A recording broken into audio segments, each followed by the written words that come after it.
امریکی صدر ٹرمپ کی اپنی قومی سلامتی ٹیم سے ملاقات، ایران کی نئی امن تجویز پر غور کیا گیا۔ ترجمان وائٹ ہاؤس کیرولین لیوٹ کی پریس بریفنگ، کہا کہ ایرانی تجویز میں آبنۂ ہرمز دوبارہ کھولنے کی پیشکش کی گئی ہے، لیکن صدر ٹرمپ کی ریڈ لائنز بالکل واضح ہیں۔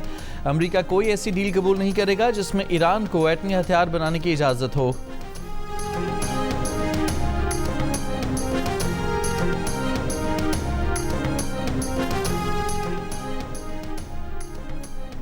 امریکہ کو ایرانی تجاویز پاکستانی ذرائع سے ملی۔ ان تجاویز میں پہلے جنگ بندی پھر مستقل جنگ بندی کی ضمانت شامل ہے۔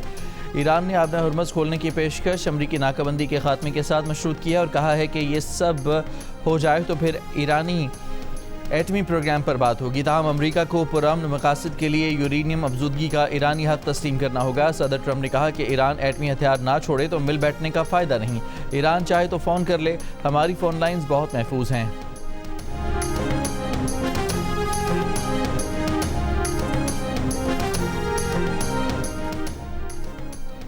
امریکی صدر ڈونلڈ ٹرمپ نے مذاکرات کی درخواست کی ہے کیونکہ امریکہ اپنے کوئی مقاصد حاصل نہیں کر سکا۔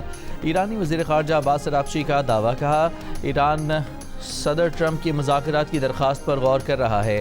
روس کی امریکہ ایران تنازع میں ثالثی کی پیشکش، ایرانی وزیر خارجہ عباس عراقچی کی ماسکو میں روسی صدر پوتن سے ملاقات میں صدر پوتن نے کہا کہ روس ایران اور خطے کے ممالک کے مفادات میں جو ممکن ہوا کرے گا۔ روس ایران کے ساتھ اسٹریٹجک تعلقات کو جاری رکھنے کا ارادہ رکھتا ہے۔ امید ہے ایرانی عوام اس مشکل دور سے گزر جائیں گے اور امن قائم ہوگا۔ صدر پوتن نے ایران کے سپریم لیڈر کے لیے نیک خواہشات کا اظہار کیا۔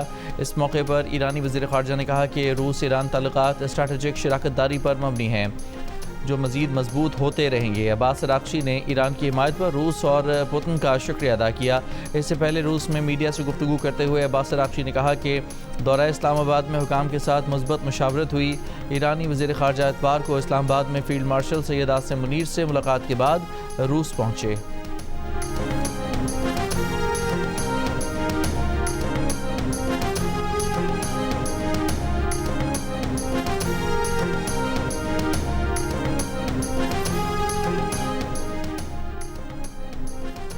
وزیر خارجہ مارکو روبیو نے کہا ہے کہ وہ سمجھتے ہیں کہ ایرانی مذاکرات کار امریکہ سے ڈیل کے لیے سنجیدہ ہیں۔ فاکس نیوز کو انٹرویو میں انہوں نے کہا کہ ایرانی مذاکرات کار موجودہ خرابی سے نکلنا چاہتے ہیں، لیکن ایرانی حکومتی قیادت ٹوٹ پھوٹ کا شکار ہے، وہ مذاکرات کی راہ میں رکاوٹ ہیں۔ ایرانی حکومتی قیادت ابھی مزید وقت لینا چاہتی ہے۔ ایران کی اقتصادی حالت بری ہے۔ ایرانی وزارت خارجہ کی سمندر میں ایرانی آئل ٹینکرز پر امریکی قبضے کی مذمت، کہا کہ اقدام بحری قزاقی اور اسے کھلا قانونی جواز بخشنے کے مترادف ہے۔ بھارتی دارالحکومت دلی میں منعقدہ برکس کانفرنس میں بھارت ایک بار پھر اسرائیل کے حق میں سامنے آ گیا۔ سفارتی ذرائع کے مطابق بھارت نے مشترکہ اعلامیے میں اسرائیل کے خلاف الفاظ نرم کرنے کی کوشش کی، جس کی تقریباً دیگر رکن ملکوں نے مخالفت کی۔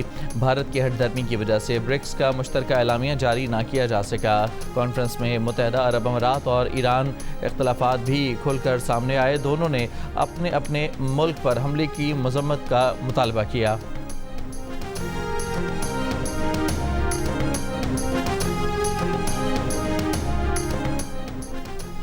اقوام متحدہ میں ایٹمی عدم پھیلاؤ کے معاہدے کے نفاذ سے متعلق کانفرنس میں ایران کو بھی نائب صدر منتخب کر لیا گیا۔ امریکہ کا شدید اختلاف، امریکہ اور ایرانی مندوبین میں تلخ جملوں کا تبادلہ۔ امریکی نمائندے کرسٹوفر یو نے کہا کہ ایران کا انتخاب ایٹمی عدم پھیلاؤ کے معاہدے کی توہین ہے۔ ایران کے نمائندے رضا نجفی نے امریکی مندوب کے بیان کو بے بنیاد اور سیاسی نقطہ نظر کی ترجمانی قرار دیا۔ انہوں نے کہا کہ امریکہ دنیا کی واحد ریاست ہے جو ایٹمی ہتھیار استعمال کر چکی ہے اور اب ایٹمی عدم پھیلاؤ کے نفاذ کے لیے ثالث بھی بننا چاہتی ہے۔ ایران دنیا کے ان ملکوں میں شامل ہے جنہوں نے ایٹمی عدم پھیلاؤ کے معاہدے NPT پر دستخط کر رکھے ہیں، جبکہ اسرائیل نے اب تک اس معاہدے پر دستخط نہیں کیے۔ NPT کے نفاذ پر منعقدہ 11ویں کانفرنس کے دوران دنیا کے مختلف ملکوں نے 34 نائب صدور کا انتخاب کیا۔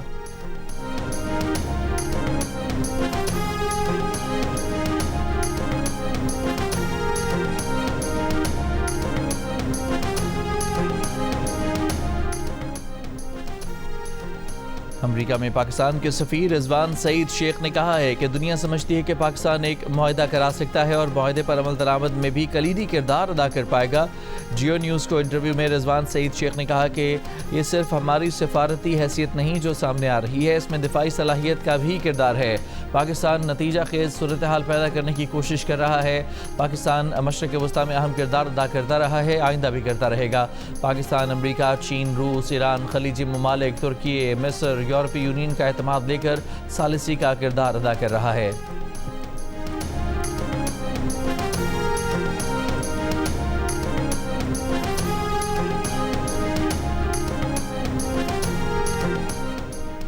انگور اڈا جنوبی وزیرستان میں افغان اشتعال انگیزی پر پاک فوج کی جوابی کارروائی، متعدد افغان پوسٹیں تباہ، فتنہ الخوارج کی دراندازی کی کوشش بھی ناکام بنا دی گئی۔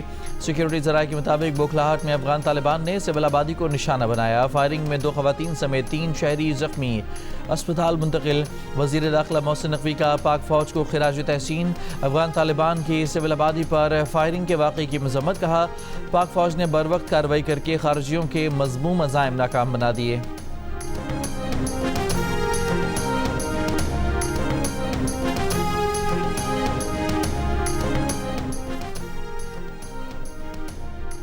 پاکستانی وزارت اطلاعات نے افغان علاقے کنڑ پر حملے کا پروپیگنڈا مسترد کر دیا، کہا افغان میڈیا کنڑ پر تصوراتی حملوں کا پروپیگنڈا کر رہا ہے۔ افغان طالبان رجیم نے اپنے بھارتی پروپیگنڈا آقاؤں سے صرف جھوٹ اور فالس فلیگ آپریشن سیکھا ہے۔ آپریشن غضب للحق کے تحت پاکستان جہاں اور جب بھی افغان دہشت گرد انفراسٹرکچر پر حملہ کرے گا، اس کا اعلان کرے گا۔ طالبان رجیم صرف غلط اطلاعات اور نفرت پر انحصار کرتی ہے۔ امریکہ ایران مذاکرات میں غیر یقینی کی صورتحال کے باعث خام تیل کی قیمتوں میں پھر اضافہ، برنٹ خام تیل 108 اور WTI $96 فی بیرل ہو گیا۔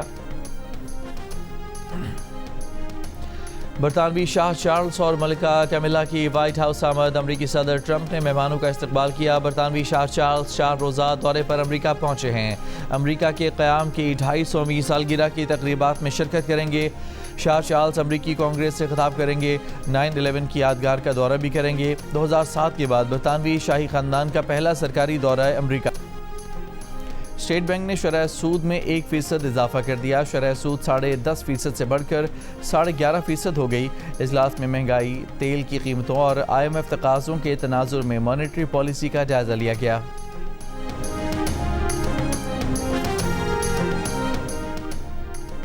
لاہور کے مختلف علاقوں میں کہیں ہلکی اور کہیں تیز بارش، موسم خوشگوار۔ شمالی وزیرستان، گجرات، لودھرا، وہاڑی، بورے والا، رحیم یار خان، راجن پور میں گرج چمک کے ساتھ بارش ہوئی۔ جہانیہ میں بارش کے دوران دیوار گرنے سے 3 افراد زخمی ہو گئے۔ قمر شہداد کوٹ، سکھر اور شکارپور میں تیز بارش کے باعث نشیبی علاقے زیر آب آ گئے۔ گھوٹکی، اوباڑوں میں تیز آندھی کے باعث ہلکی بارش ہوئی۔ محکمہ موسمیات کے مطابق آج ملک کے بیشتر علاقوں میں موسم گرم اور خشک رہنے کی توقع ہے، تاہم اسلام آباد، پنجاب، خیبر پختونخوا، گلگت بلتستان اور کشمیر میں کہیں کہیں بارش ہو سکتی ہے۔ اور HBL PSL 11 کے درمیان کوالیفائر میچ میں آج ٹاپ ٹیم پشاور زلمی کا مقابلہ نمبر 2 ٹیم اسلام آباد یونائٹڈ سے کراچی میں ہوگا۔ پلے آف میچز میں بھی شائقین کو اسٹیڈیم میں آنے کی اجازت ہوگی۔